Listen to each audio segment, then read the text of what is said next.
João acordou com o som de batidas fortes na porta do quarto. Seu coração acelerou quando viu o pai, Manuel, entrar com dois homens desconhecidos, um deles carregando uma mala preta. É para o teu bem, filho, disse Manuel com voz firme, mas os olhos cheios de uma dor que João nunca vira antes. Aos 17 anos, João fora descoberto beijando o namorado escondido no parque, e agora, aquela cena surreal o arrastava para um abismo que mudaria tudo. Ele lutou, gritou, mas os homens o imobilizaram com facilidade. Pai, por favor. Eu não estou doente, implorou João, as lágrimas escorrendo enquanto era levado para o carro estacionado na rua estreita de Alfama, em Lisboa. Manuel virou o rosto, incapaz de encarar o filho, murmurando algo sobre salvar a família. A viagem até a clínica no interior do país foi um borrão de estradas sinuosas e silêncios pesados. João sentia o peito apertado, como se o ar fosse rarefeito. Como aquilo podia estar acontecendo em pleno século XXI, em Portugal, um país que se orgulhava de suas leis progressistas sobre direitos LGBT.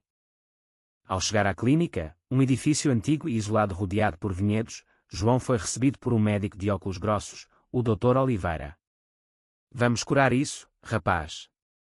É só uma fase confusa, disse o doutor com um sorriso falso, enquanto anotava algo em um bloco. João foi conduzido a um quarto pequeno, com paredes brancas e uma cama dura. Ali, começaria o que chamavam de terapia de conversão, um eufemismo para tortura psicológica. Sessões diárias de interrogatórios, vídeos propagandísticos contra a homossexualidade, e até choques elétricos leves para condicionar respostas. João resistia internamente, repetindo para si mesmo que amar Pedro não era errado, mas cada dia erodia um pedaço de sua sanidade.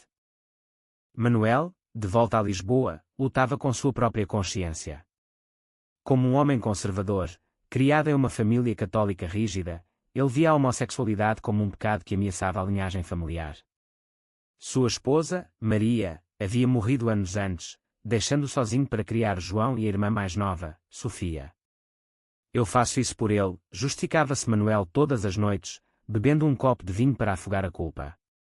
Mas no fundo, sabia que a sociedade portuguesa, apesar das aparências modernas, ainda carregava resquícios de preconceito, especialmente em círculos tradicionais como o seu, onde era empresário de uma pequena fábrica de azulejos. João, isolado na clínica, começou a questionar tudo. Porque seu pai, que sempre o amara, o traíra assim. As sessões com o Dr. Oliveira eram um martírio, pensa em uma mulher bonita. Sinta atração. Isso é natural. João fingia concordar para evitar punições, mas à noite, sonhava com Pedro, o garoto de olhos castanhos que o fazia sentir vivo. Pedro, que desaparecera após o incidente, provavelmente pressionado pela família dele também. A dor da separação se misturava à raiva, criando um vórtice emocional que o consumia. Após semanas, João começou a planejar uma fuga. Observava os horários dos guardas, memorizava o layout do prédio. Uma noite, quando a chuva caía forte, ele escapou pela janela do banheiro, correndo pelos campos molhados até alcançar uma estrada secundária. Exausto e encharcado, pegou carona com um caminhoneiro bondoso que o levou de volta a Lisboa. Ao chegar em casa, encontrou Manuel dormindo no sofá, uma garrafa vazia ao lado.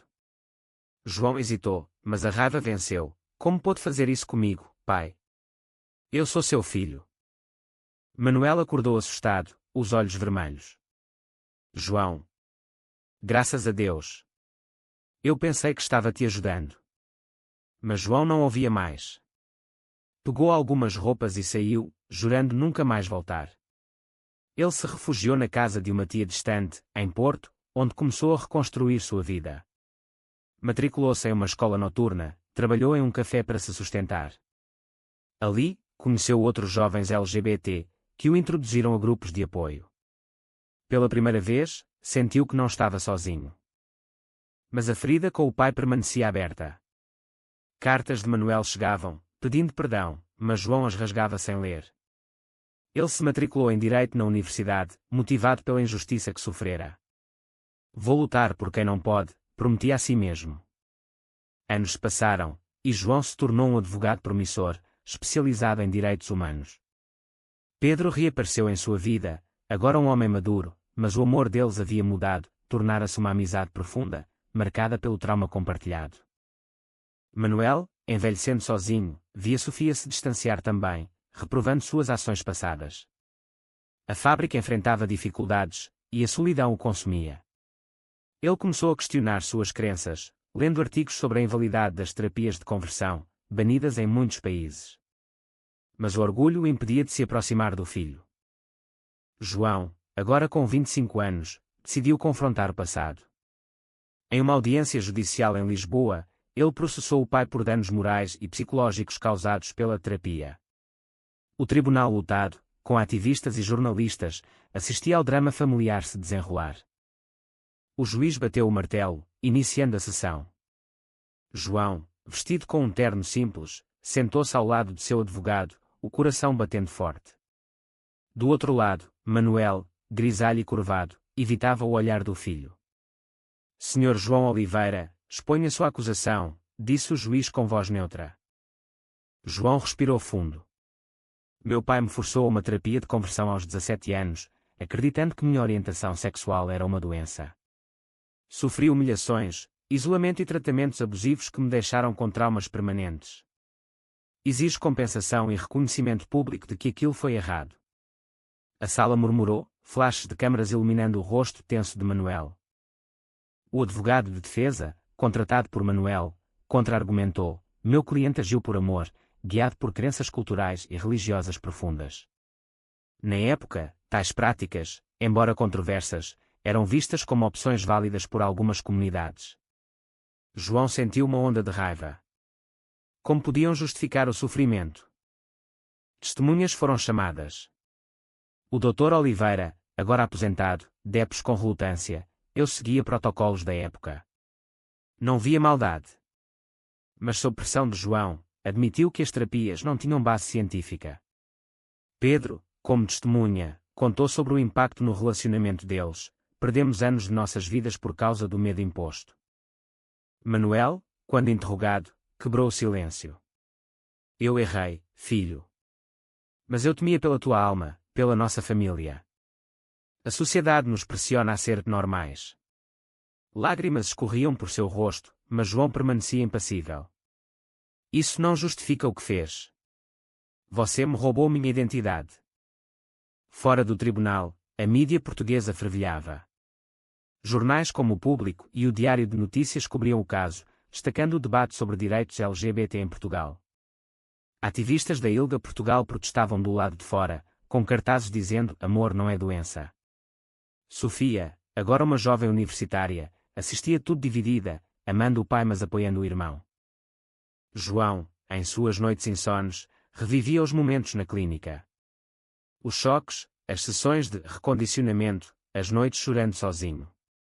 Ele namorava agora com Miguel, um artista de rua, mas a confiança era frágil. E se ele me trair como meu pai, pensava. Miguel o acalmava: você é forte, João. Isso vai te definir como vencedor. Manuel, em casa, recebia ligações de velhos amigos condenando sua atitude. Você destruiu teu filho, diziam alguns. Outros, mais conservadores, o apoiavam: fez o certo para protegê-lo. Ele começou a frequentar uma igreja mais liberal, onde o padre falava de aceitação. Mas o remorso crescia. O julgamento prosseguia com peritos psicológicos. Uma terapeuta testemunhou: João sofre de estresse pós-traumático. As terapias de conversão causam danos irreparáveis, como depressão e baixa autoestima. Manuel ouvia, o peso da culpa o esmagando. Ele pensou em se desculpar privadamente, mas o orgulho o detinha. João ganhou aliados inesperados. Uma celebridade portuguesa, um ator gay assumido, tuitou sobre o caso, ampliando a visibilidade.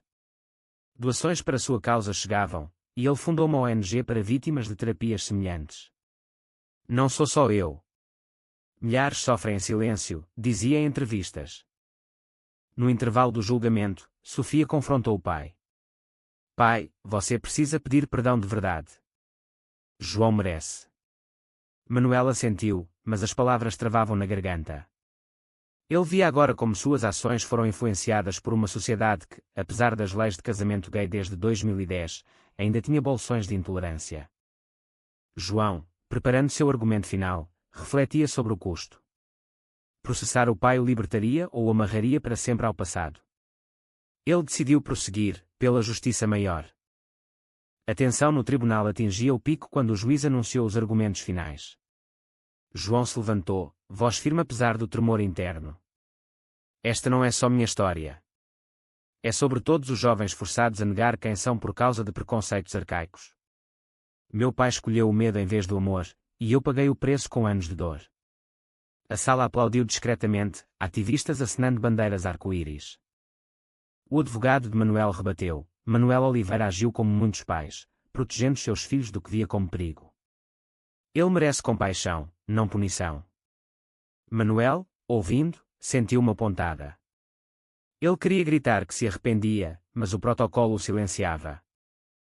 Após deliberação, o juiz anunciou: o tribunal reconhece os danos causados. Manuel Oliveira é condenado a pagar indenização de 50 mil euros e emitir uma declaração pública de arrependimento. João sentiu uma mistura de vitória e vazio. Manuel, cabisbaixo, saiu sem olhar para o filho. A notícia se espalhou por Portugal. Em cafés de Lisboa, pessoas debatiam: foi justo. Alguns viam João como herói, outros como vingativo. Manuel, em casa, escreveu a declaração: eu errei ao forçar meu filho a uma terapia inaceitável. Peço perdão e apoio os direitos LGBT. Publicada no jornal, ela marcou um turning point.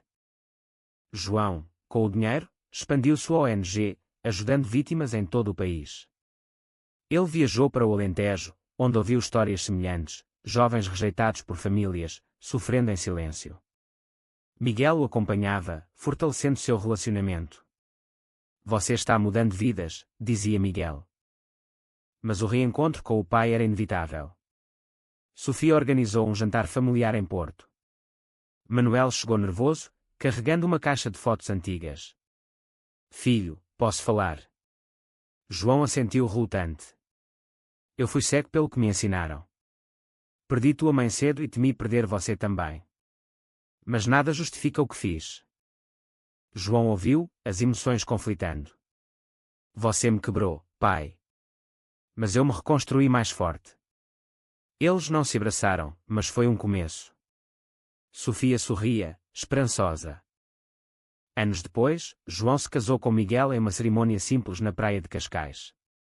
Manuel compareceu, hesitante, mas presente. Estou orgulhoso de você, sussurrou. João sorriu pela primeira vez em anos. Porém, sombras persistiam. Manuel enfrentava isolamento social, velhos amigos o abandonaram. Ele voluntariou em uma associação LGBT, buscando redenção. Eu troquei meu orgulho pela família, refletia.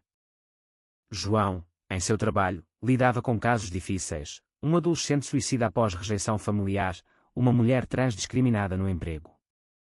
Cada vitória o lembrava do custo pessoal. Valeu a pena, questionava-se.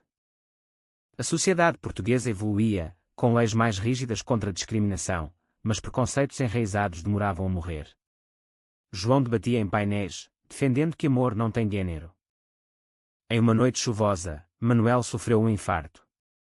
No hospital, João correu para o lado dele: pai, não vá agora.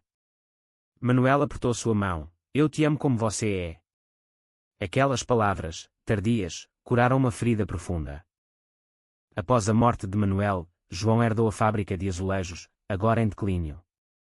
Ele a transformou em um espaço cultural, com murais celebrando diversidade. Em memória dele, disse em uma inauguração, onde ativistas e familiares se reuniram. Sofia gerenciava o local, promovendo workshops sobre tolerância. Mas o luto trouxe questionamentos. João revia cartas antigas de Manuel, cheias de arrependimento não expresso. Eu o perdoei tarde demais, pensava. Miguel o consolava: vocês se reconciliaram. Isso conta. No trabalho, João enfrentou um caso polêmico: um pai processado por rejeitar o filho trans. Ele defendeu o jovem, mas via paralelos com sua história. Todo pai erra, mas alguns destroem. O julgamento ecoava o seu, com debates acalorados na mídia. Portugal via um aumento em casos semelhantes, com a Igreja Católica dividida sobre questões LGBT. João participou de uma conferência em Braga, argumentando: fé e amor podem coexistir sem julgamento. Críticos o chamavam de radical, mas apoiadores o aplaudiam. Pessoalmente, João e Miguel adotaram uma criança, um menino órfão chamado Tiago. Vamos criá-lo com aceitação total, prometeram. Mas desafios surgiam, bullying na escola, olhares preconceituosos. João lutava, recordando sua juventude. Sofia, casada agora, revelou estar grávida. Vai-se chamar Manuel, em homenagem ao avô. João sorriu, mas sentiu uma pontada de tristeza pelo ciclo familiar. Em uma viagem a Évora, João visitou a clínica onde sofrera, agora fechada por lei. Caminhando pelas ruínas, ele refletiu sobre o progresso, terapias de conversão banidas em 2020. Mas quantos ainda sofrem em segredo? De volta a Lisboa, ele encontrou Pedro, agora ativista. Você inspirou muitos, disse Pedro. Eles relembraram o passado, rindo das ironias. João escreveu um livro sobre sua jornada, Identidade Roubada, que se tornou best-seller. Nele, explorava os custos emocionais. Cada decisão tem um preço. Meu pai pagou com solidão, eu, com cicatrizes. Críticas surgiram, alguns diziam que ele explorava a dor familiar. Mas João respondia, é para educar, não vingar. Com Tiago crescendo, João via o futuro com esperança. Ele nunca passará pelo que eu passei. Mas a sociedade ainda tinha caminhos a percorrer. Em um debate televisivo, João confrontou um político conservador, suas palavras perpetuam o ódio. O público dividiu-se, destacando as tensões persistentes. Tiago, aos 10 anos, perguntou, pai, por que o avô te machucou? João explicou com cuidado, ele tinha medo do diferente, mas aprendeu a amar. Era uma lição dura, mas necessária. João expandiu sua ONG para o internacional, ajudando em países como o Brasil, onde direitos LGBT variavam. Em uma viagem a São Paulo, ele falou em uma conferência, a luta é global. Preconceito não conhece fronteiras. De volta, Miguel propôs renovar votos. Na cerimônia em Sintra, amigos e família celebraram. Sofia, com o bebê Manuel no colo, chorou de alegria. Mas um escândalo abalou tudo. Um ex-paciente da clínica processou João, alegando que sua ONG ignorava vítimas heterossexuais de abusos semelhantes. Você foca só em LGBT, acusavam. João defendeu, nosso escopo é específico, mas apoiamos todos. O caso testou sua resiliência. Internamente, João lutava com depressão recorrente. Terapia ajudava, mas memórias voltavam. O preço da vitória é alto, confidenciava a Miguel. Sofia revelou um segredo, Manuel deixara uma carta para João, escondida. Nela, lia-se, filho, minha maior erro foi não te aceitar desde o início. Use minha herança para o bem. João usou para fundar bolsas de estudo para jovens LGBT. Em um protesto em Lisboa contra uma lei anti-LGBT proposta, João liderou a marcha. Pedras foram atiradas por contra-manifestantes, ferindo levemente. Isso mostra que a luta continua, disse aos jornalistas. Tiago, inspirado, começou a defender colegas na escola. Meu pai me ensinou a ser corajoso. João refletia sobre escolhas, processar o pai fora certo. Trouxera justiça, mas também dor. Decisões morais são cinzentas, concluía. Com o tempo, Portugal avançava, mais representatividade na mídia, educação inclusiva. João via isso como legado. Mas em noites quietas, ele questionava, e se eu tivesse perdoado sem tribunal? A vida de João estabilizou, mas o passado ecoava. Aos 40 anos, ele se aposentou parcialmente, focando em mentoria. Tiago, agora adolescente, descobriu sua própria orientação bissexual. Pai, tenho medo, confessou. João abraçou-o, você não está sozinho. Eu estive aí. Eles enfrentaram juntos, conversas com a escola, apoio familiar. Miguel sorria, o ciclo se quebra aqui. Sofia, bem-sucedida na fábrica cultural, organizou uma exposição sobre histórias LGBT portuguesas. João foi o homenageado, compartilhando sua jornada. Pedro, casado agora, visitou, nós sobrevivemos. Eles brindaram ao resiliência. João viajou pelo país, palestrando em vilarejos conservadores. Enfrentava a hostilidade, mas plantava sementes de mudança. Em uma reflexão final, ele escreveu em seu diário: a dor nos molda, mas as escolhas nos definem. Meu pai escolheu o medo, eu, a luta. O livro ganhou prémios, inspirando filmes e debates. No fim, João sentou-se na praia de Cascais, vendo o sol se pôr. A paz veio, mas com custo. Foi certo processar o pai, ou o perdão sem justiça teria sido melhor.